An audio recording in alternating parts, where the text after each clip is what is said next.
Hi hello नमस्कार मु रश्मि स्वागत करुच्ची आपण मानक मो चैनल फ्लो विथ रश्मि। आशा करुच्ची आपण माने बहुत भलरे थिबे। आज मु आपण मानक सहित गोटे नुआ प्रोडक्ट एक्चुअली प्रोडक्ट नुआ नुहे आगे हाँ मु ए प्रोडक्ट टी नाइका रो परचेस करची by one get one free रे। कौन परचेस करची आपण मानक देखै दउची देखंतु बाय वन गेट वन ने मु परचेस करची एटा Kapiva skin food glow mix. यही प्रोडक्ट विषय मु बहुत शुणी आगु आज मुझे सहित यार अनबॉक्सिंग करी आ मोर फास्ट इंप्रेशन शेयर करी। मु केबे ट्राए करनी आज आपण ट्राए करी आ टेस्ट करी कहबी यार टेस्ट केमिति यार बेनिफिट कौन आउ ए प्रोडक्ट कौन क्लेम करुँची। तो चलते वीडियोटी स्टार्ट कर। प्रथमे आपण मानक कपिभा आ तार प्रोडक्ट विषय किसी कहूँ। कपिभा गोटे आयुर्वेदिक हर्बाल ब्रांड अटे जहाँकि सब नेचुरल इंग्रेडिएंट गुड़ी को यूज करी तार प्रोडक्ट को बनाई था। कपिभार सब product skin care hair care health पाई तार सब प्रोडक्ट गुड़िक अच्छी। मु यही Kapiva skin food glow mix को मोर ग्लोइंग हेल्दी स्किन पाई किनिछि। एटा गोटे नेचुरल एंड आयुर्वेदिक प्रोडक्ट अटे। मु आपण मानकु पाखरु ए प्रोडक्ट को देखै देउछि।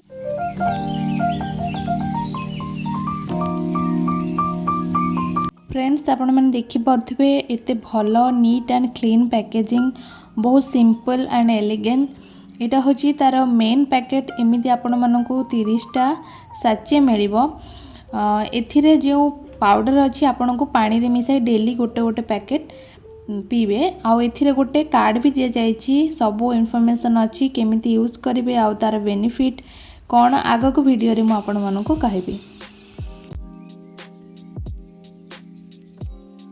आपण मानकु यार इंग्रेडिएंट विषय कहि दउची। एटा 100% नेचुरल इंग्रेडिएंट को यूज करी या तयारी होईची।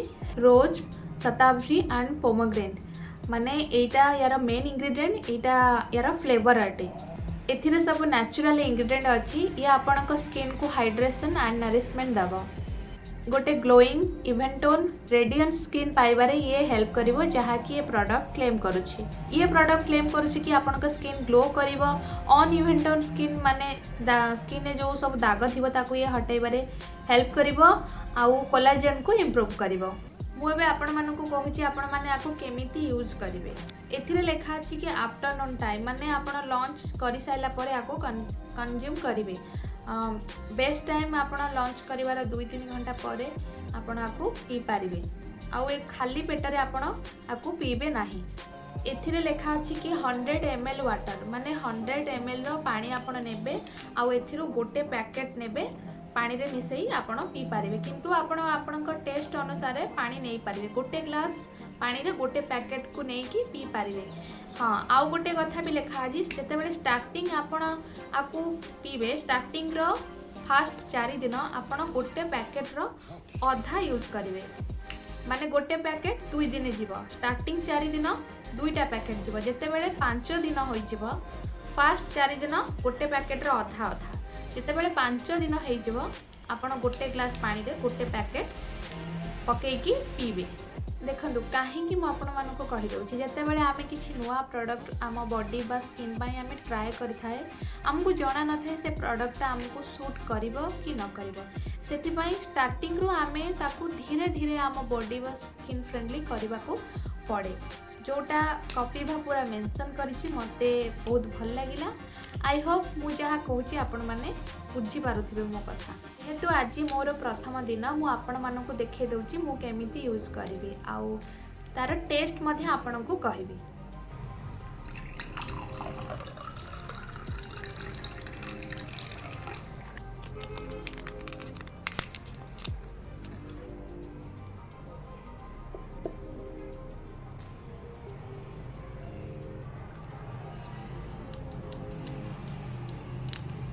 फ्रेंड ये मु गोटे पैकेट रो अधा मु पाउडर यूज करिछि गोटे ग्लास पानी रे आउ बाकी अधा पैकेट रो अछि। आपण मानक मु एठी देखै भी दउछि।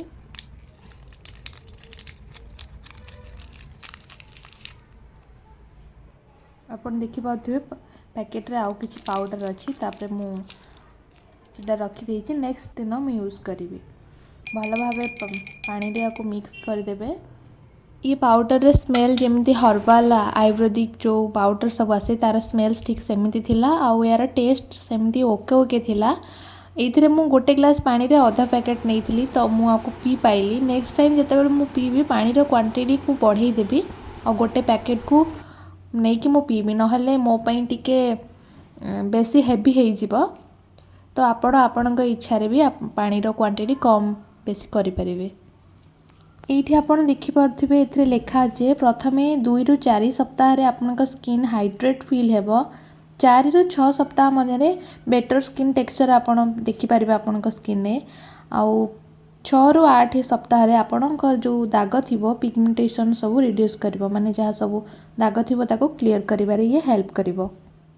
ଯେହେତୁ ଆଜି ମୁଁ ପ୍ରଥମ ଥର ୟୁଜ୍ କରିଛି ଆପଣମାନଙ୍କ ସହିତ, ମୁଁ ଏବେ ୟାର ରେଜଲ୍ଟ ବିଷୟରେ କିଛି ଆପଣମାନଙ୍କୁ କହିପାରିବି ନାହିଁ। ଯେତେବେଳେ ପୁରା ଏଇ ପ୍ୟାକେଟଟା ମୁଁ ୟୁଜ୍ କରିସାରିବି, ଗୋଟେ ମାସ ପରେ ଆପଣମାନଙ୍କୁ ୟାର ଡିଟେଲ୍ ରିଭ୍ୟୁ ଦେବି ଇଏ କେମିତି କାମ କରୁଛି ସ୍କିନ୍। ଫ୍ରେଣ୍ଡ, ମୁଁ ଆପଣମାନଙ୍କୁ ୟାର ପ୍ରାଇସ୍ ବିଷୟରେ କହିଦେଉଛି। ୟାର ପ୍ରାଇସ୍ ଅଛି 1199 ଟଙ୍କା, ସେଲ୍ଫ ଲାଇଫ୍ ଗୋଟେ ବର୍ଷ, ଆଉ ଆପଣଙ୍କୁ 108 ଗ୍ରାମର ପ୍ରଡ଼କ୍ଟ ମିଳିଯିବ। 30ଟା ପ୍ୟାକେଟ୍ ଅଛି, ଗୋଟେ ପ୍ୟାକେଟ୍ରେ 6.6 ଗ୍ରାମର ପ୍ରଡ଼କ୍ଟ ଆପଣଙ୍କୁ ମିଳିଯିବ। ମୁଁ ଆକୁ ସେଲ୍ ଟାଇମ୍ରେ ନାଇକାରୁ ନେଇଥିଲି, ତ ମୋତେ ଦୁଇଟାଙ୍କ ପ୍ରଡ଼କ୍ଟ 1199ରେ ମିଳିଯାଇଛି, ବାଇ 1 ଗେଟ୍ 1 ଫ୍ରିରେ। ଆପଣମାନଙ୍କୁ ମୁଁ ଡେସ୍କ୍ରିପସନ୍ରେ ଲିଙ୍କ୍ ଦେଇଦେବି, ଯଦି ଅଫର୍ ଥିବ ଆପଣ ବି ୟାର ଲାଭ ଉଠାଇ ପାରିବେ। ଆଉ ସବୁ ଫ୍ଲିପକାର୍ଟ, ଆମାଜନ୍ ସବୁ ସାଇଟ୍ର ଲିଙ୍କ୍ ମଧ୍ୟ ଦେଇଦେବି, ଆପଣ ସବୁଥିରେ ଚେକ୍ କରନ୍ତୁ, ଯେଉଁଥିରେ ଆପଣମାନଙ୍କୁ କମ୍ ପଡ଼ିବ ସେଇଠୁ ଆପଣ ପରଚେସ୍ କରନ୍ତୁ। ତ ଫ୍ରେଣ୍ଡ, ଫାର୍ଷ୍ଟ ଇମ୍ପ୍ରେସନ୍ ଅନୁସାରେ କପିଭା ସ୍କିନ୍ ଫୁଡ୍ ଗ୍ଲୋ ମିକ୍ସ କାଫି ପ୍ରମିସିଂ ଲାଗୁଛି। ଭାବୁଛି, ଆଶା କରୁଛି ଇଏ ଭଲ କାମ କରିବ, କାହିଁକିନା 100% ନ୍ୟାଚୁରାଲ୍ ଆଉ ହର୍ବାଲ୍ ପ୍ରଡ଼କ୍ଟରେ ଇଏ ତିଆରି। ତ ଆଜି ପାଇଁ ଏତିକି ଭିଡ଼ିଓରେ ଆପଣମାନଙ୍କୁ କପିଭା ସ୍କିନ୍ ଫୁଡ୍ ଗ୍ଲୋ ମିକ୍ସର ଅନବକ୍ସିଂ ଆଉ ଫାର୍ଷ୍ଟ ଇମ୍ପ୍ରେସନ୍ ଭିଡ଼ିଓଟି କେମିତି ଲାଗିଲା କମେଣ୍ଟରେ ନିଶ୍ଚୟ ଜଣାଇବେ। ଆଉ ହଁ, ଯଦି ଆପଣମାନେ ୟାର ଡିଟେଲ୍ ଭିଡ଼ିଓ ଆଫ୍ଟର 1 ମନ୍ଥ ମୁଁ ୟୁଜ୍ କଲା ପରେ ଜାଣିବା ପାଇଁ ଚାହୁଁଛନ୍ତି କମେଣ୍ଟରେ ମଧ୍ୟ ଜଣାଇବେ। ଆଉ ହଁ, ଆପଣ ଯଦି ଅଲରେଡ଼ି ୟାକୁ ୟୁଜ୍ କରୁଛନ୍ତି ବା କରିଛନ୍ତି, ଆପଣଙ୍କୁ କେମିତି ୟାର ରେଜଲ୍ଟ ମିଳିଲା ଆପଣମାନେ ମଧ୍ୟ ସେୟାର କରିପାରିବେ ମୋ ସହିତ। କମେଣ୍ଟ ନିଶ୍ଚୟ କରିବେ। ଥ୍ୟାଙ୍କ ୟୁ ସୋ ମଚ୍ ଭିଡ଼ିଓଟିକୁ ଶେଷ ଯାଏ ଦେଖିଥିବାରୁ। ପୁଣି ଦେଖା ହେବ ଆଉ ଗୋଟେ ନୂଆ ଭିଡ଼ିଓରେ। ସେତେବେଳେ ଯାଏ ସୁସ୍ଥ ରୁହନ୍ତୁ, ନିଜର ଯତ୍ନ ନିଅନ୍ତୁ।